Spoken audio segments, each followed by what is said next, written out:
세 번째 강의를 우리 시작하도록 하겠습니다. 여러분들이 신학생이잖아요. 그리고 목사님도 계시고, 우리가 일반 성도들하고 다른 것은 성경을 해석할 때 우리는 늘 배경에 익숙해져야 돼요. 배경. 설교를 보통 듣는 사람들, 평신도들의 입장에서는 그렇지 않겠지만, 설교를 준비하고 성경을 해석하는 우리의 입장에서는 배경만 알면 절반은 해석하는 겁니다. 자, 오늘 본문도 한번 보셔요. 사무엘하 25장은 다윗 언약의 결정판, 다윗 언약의 종결, 다윗 언약의 완성이라고 저는 얘기하고 싶어요. 본문의 배경, 사무엘하 25장의 배경은 다윗의 말년인데 성전 건축을 앞두고 있을 때입니다. 자, 그러면 해석의 절반이 된 거죠. 성전 건축을 앞두고 다윗은 고민하고 있었어요. 이걸 내가 어떻게 할까? 성전 건축을 할 때 제일 많이 고민해야 될 문제는 무슨 문제일까요? 재료 문제. 돈 문제잖아요. 돈이 얼마나 많이 들까? 뭐 금으로 하고 뭐 이렇게 했잖아요. 그러니까 다윗의 제일 큰 문제 돈이었습니다. 고민하던 다윗이 생각해 낸 것이 인구조사였어요. 그러니까 인구조사는 민수기 때도 2번 했잖아요. 처음과 나중에.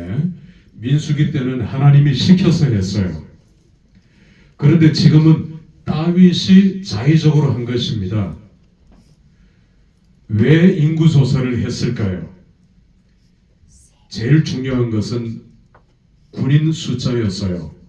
유다가 50만, 이스라엘이 80만, 합하면 130만. 당시 인구를 600만으로 보면은 20세 이상의 군인이 130만 명이란 말이에요. 어마어마하죠? 쪽수, 우리는 늘 쪽수에 넘어가면 안 돼요. 하나님께서는 일부러 숫자를 줄이셨잖아요. 기드온 때도 줄이고 1만 2천 계속 줄였다가 300명까지 줄여버렸어요. 인간을 의지할 수가 없는 거죠. 그러니까 다윗이 130만, 이건 뭐 대단한 제국입니다. 130만의 숫자는 그 근처에 어느 나라에서도 찾아볼 수 없었던 숫자예요. 교만이죠, 교만. 또 하나는 세금인데 인구조사를 하니까 성인들만 이제 130만, 성전세 1인당 1명씩 성전세를 받을 수 있어요. 그러니까 제일 중요한 세금은 성전세입니다. 성전을 건축하기 위해서 성전세를 내가 얼마나 거둬야 될까? 사실은 이거였어요. 군인의 숫자도 중요하지만 또 하나는 세금이었단 말이에요. 철저한 인본주의. 이게 다윗의 인구조사의 목적이었어요. 하나님은 우리의 내면을 꿰뚫어 보시잖아요. 그래서 다윗을 가만 내버려 두었어요. 그랬더니 사탄이 다윗을 격동시켰다 했어요. 우리도 범죄하고 잘못할 때 하나님께서 방임하실 때가 있어요. 그냥 내버려 두십니다. 그래, 너 한번 해봐. 그러다가 매를 맞잖아요. 다윗이 이런 경우거든요. 야, 130만 쪽수가 대단하다. 성전세를 130만 명이 거둔다?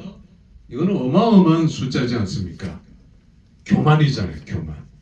하나님이 가장 싫어하시는 죄가 교만이라 했잖아요.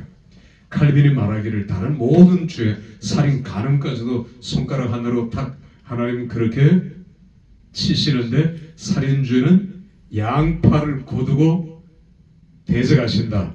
그게 칼빈의 말이거든요. 하나님이 교만죄를 그렇게 가장 싫어하셨어요. 그러니까 다윗이 교만죄에 걸려든 겁니다. 우리가 알듯이 다윗은 회개하는데 용감했죠. 10절에 보면은 무섭게 회개해요. 무섭게 회개합니다. 우리는 늘 뭐 내가 하나님 앞에만 회개하면 되지 사람까지 그냥 지나가자. 다윗은 정말 무섭게 회개하는, 회개에 용감한 자고 철저하게 회개하는 자가 다윗이었어요. 그래서 17절에 보면 우리말 성경에는 나라고 1인칭이 2번 나와요. 그러니까 히브리어의 아노키입니다. 아노키. 히브리어나 헬라어의 1인칭은 강조용법이에요. 이게 2번 나오면서 아노키 2번 나오면서 다윗은 철저하게 회개합니다. 그때 하나님께서는 선지자 갓을 통해서 해결책을 보내주시죠. 이게 아라우나의 타작마당. 아라우나라는 사람은 여부수족입니다. 예루살렘 그 근처에 살던 여부수족, 제일 호전적인 족속인데 이 사람이 개종해서 하나님의 사람이 됐어요. 이방인인데. 그래서 여부수 말로는 아나우라고 역대상에 보면은 히브리 말로는 오르난이에요. 오르난. 그래서 우리가 오르난의 타작마당, 오르난의 타작마당, 아라우나의 타작마당 같은 인물 이름인데 여부스 발음이고 히브리 발음이에요. 우리가 이방인으로서 다윗 시대 때 가장 유명한 두 인물이 한 사람은 오르난 아라우나고 또 한 사람은 오벳 에돔이에요. 그래서 큰 복을 받은 사람, 하나님의 성전의 문지기가 된 자손 대대로 그 오벳 에돔, 오벳 섬기다, 에돔 출신. 이름에서부터 이방인이라는 것 알 수 있듯이 아라우나 이름 속에서 이방인이라는 걸 알 수 있어요. 그래서 하나님께서 장소를 지정해 주십니다. 타작마당, 널찍한 반석, 널찍한 바위 위에 곡식을 이렇게 말리는데 그 타작마당을 60세겔이면 어마어마한 돈인데 이 돈은 이 타작마당뿐만 아니라 시온산 전체를 살 수 있는 금액이에요. 그러니까 아라우나는 내 땅을 왕이 원하시는데 제 땅을 거저드리겠습니다 했거든요. 그런데 다윗은 나는 거저받는 건 싫다. 값을 지불하겠다 했는데 어마어마한 값을 지불했지요. 자, 그래서 여기가 제일 중요합니다. 이번 강의에 25절에 보면 번제와 화목제를 드렸다 했어요. 자, 번제는 올라 다 태워서 올리는 거죠. 화목제는 하나님과 우리 사이에 화목을 이루는 일종의 잔치죠. 잔치. 그런데 이게 왜 중요하냐면 시내산 언약부터 하나님께서 모든 언약을 체결하실 때 제의적 절차, 언약 체결식을 할 때 시내산 언약에서도 백성들이 서고 하나님, 모세가 중간에 섰잖아요. 모든 언약 체결식, 히스기야니 뭐니 모든 언약 체결식의 제의적 절차, 제의를 하는 제의적 절차에는 반드시 뭐가 들어갑니까? 번제와 화목제가 들어가요. 그래서 여러분들이 번제와 화목제를 드렸다 하면은 아, 이건 언약 체결식을 했구나. 히스기야가 6월절 때도 다 모아놓고 야, 우리 언약 체결식 하자 이런 말은 없지만 번제와 화목제를 드렸다. 이거는 언약 체결식을 한 거예요. 그러니까 다시 말해서 다윗은 아라우나의 타작마당에서 하나님 앞에 언약 체결식을 한 겁니다. 이게 번제와 화목제예요. 모세 때도 시내산 언약에 언약 체결식을 하고 번제 하나님 앞에 다 태워서 드리고 그 다음에 또 고기를 나누었잖아요. 서로 이렇게 마치 결혼식 하는 것 같이, 결혼식에 피로연이 있는 것 같이 화목제는 일종의 피로연이란 말입니다. 번제는 하나님 앞에 다 드리는 거고 우리끼리의 화목, 하나님과 우리 사이의 화목제, 번제와 화목제는 제의적 절차에 꼭 필요한, 반드시 들어가는 두 개의 제의적 절차라는 사실을 우리가 알아야 되죠. 자, 그래서 하나님께서 이 아라우나의 타작마당을 무슨 장소로 쓰게 하셨나요? 성전터. 자, 다윗이 이 교만죄, 하나님께서 너의 교만죄를 어떻게 할까? 그러니까 다윗이 하나님의 처분에 맡깁니다. 할 때 하나님께서 세 가지 선택을 주셨잖아요. 첫 번째 선택이 7년 기근, 두 번째 선택은 석 달 전쟁이 일어나서 도망 다니는 것. 다윗이 겪었잖아요. 첫 번째도 겪었고, 마지막 세 번째는 3일 온역, 3일 동안 온 나라가 전염병이 드는 것. 전도사님 같으면 첫 번째, 두 번째, 세 번째 어떤 걸 선택하겠어요? 다시 7년 기근, 3년 도망, 3일 온역. 누구든지 3번 할 겁니다. 3일 동안만 버티면 된다. 다윗 또 인간이에요. 어쩔 수 없었어요. 하나님 3번이요. 3번 했어요. 3일 온역. 그런데 결과적으로는 몇 명이 죽었습니까? 7만 명. 3일 온역.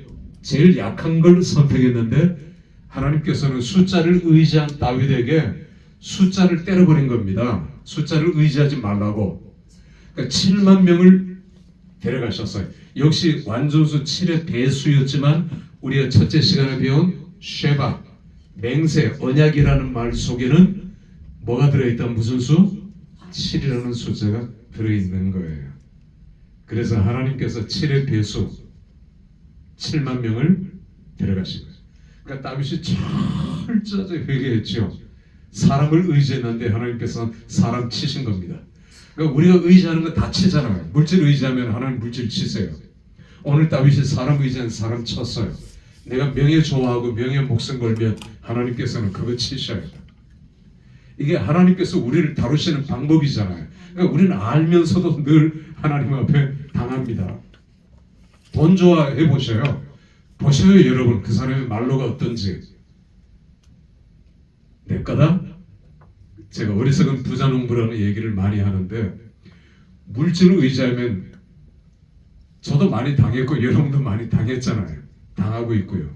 알면서도 이렇게 하면 안 된다는 건 알면서도 다윗이 가장 의지했던 숫자 하나님은 7만 명을 3일 만에 데려가십니다.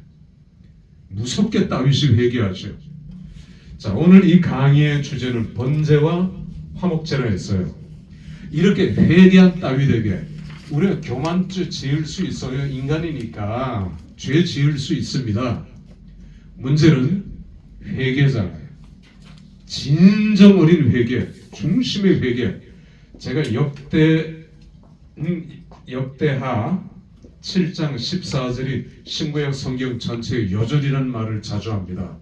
내 이름으로 일컫는 내 백성이 스스로 악한 길에서 떠나 회개하면 돌이키면 하늘의 하나님께서 듣고 그 죄를 사하고 그 땅을 고칠지라. 할렐루야. 회개하면 하나님께서 내가 상상할 수 없는 더 큰 복을 주셔요. 할렐루야. 이거 믿으셔야 돼요. 그래서 회개 용감한 자가 돼야 되고 회개 인색하지 말아야 되고 다윗이 이렇게 무섭게 회개했을 때 하나님께서는 솔로몬의 성전터, 그러니까 수미상관 구조잖아요. 성전 건축을 위해서 고민하던 다윗에게 하나님께서는 회개할 때 성전터를 지정해 주셨어요. 그러니까 여기가 솔로몬 성전터가 됩니다. 자, 그런데 제일 중요한 것은 이 솔로몬 성전터가 천년 전에 이삭이 나무단을 지고 시온산, 그 산이 이 산이에요. 이산. 이삭이 나무찜을 지고 번제물이죠. 아버지에게 물었죠. 나무는 여기 있지만 번제물이었을 양은 어디 있습니까? 네가 제물이라는 거죠. 그러니까 천년 전에 이삭의 사건을 통해서 시뮬레이션 하는 것입니다. 그래서 이 장소가 바로 이 장소예요. 같은 장소에 이삭을 통해, 이삭은 철저히 예수 그리스도의 타이폴로지라 했죠. 예표 그림자. 죄 없는 이삭이 나무찜을 지고 마치 십자가를 지고 골고다까지 올라가는 이삭의 모습이 예수님을 시뮬레이션 하는 거하고 똑같은 거예요. 그래서 타이폴로지예요. 자, 또 이때로부터 천년 후에, 이 기준입니다. 천년 전에, 천년 후에 무슨 일이 일어납니까? 바로 이 장소에서 예수님이 십자가 지고 못 박힌 예수님의 언약의 완성이죠. 십자가 사건이 바로 시온산 여기서 일어나는 거예요. 이 장소에서.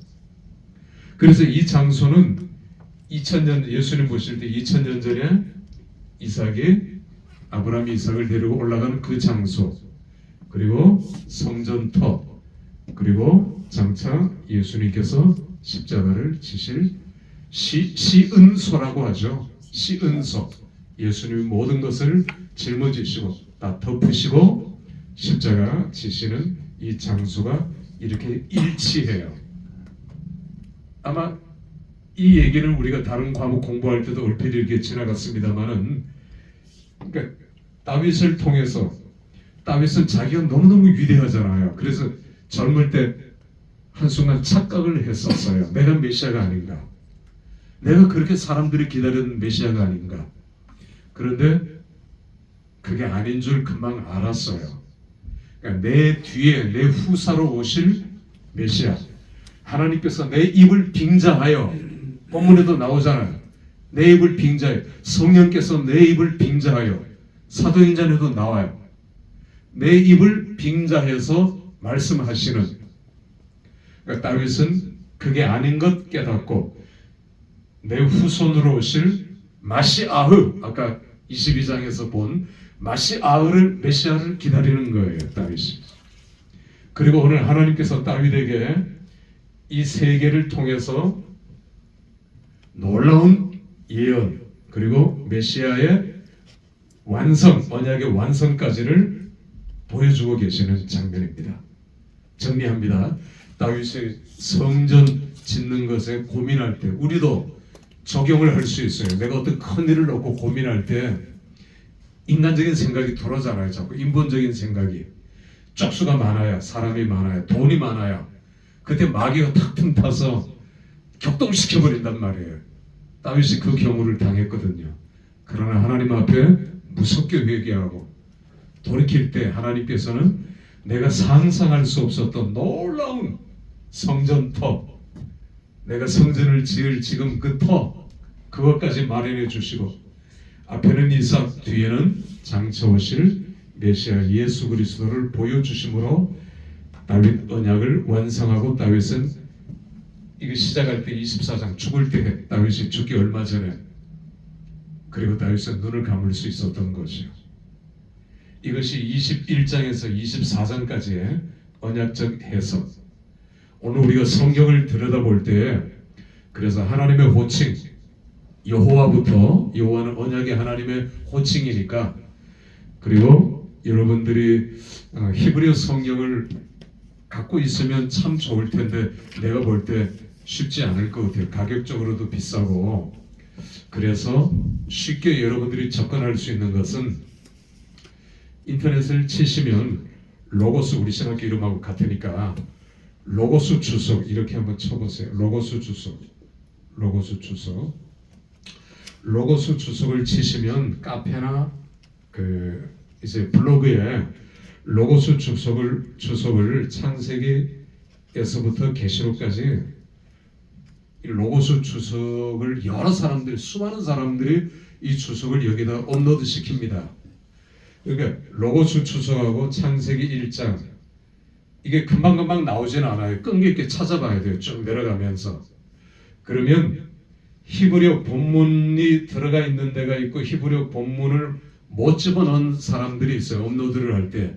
그러니까 히브리어 본문을 집어넣은 로고스 주석을 좀 찾아놓으면, 또 이 사람이 하는 걸 계속 보면은, 그러니까 우리가 도움을 좀 얻을 수 있어요. 쉽게, 제일 쉽게 도움을 얻을 수 있는.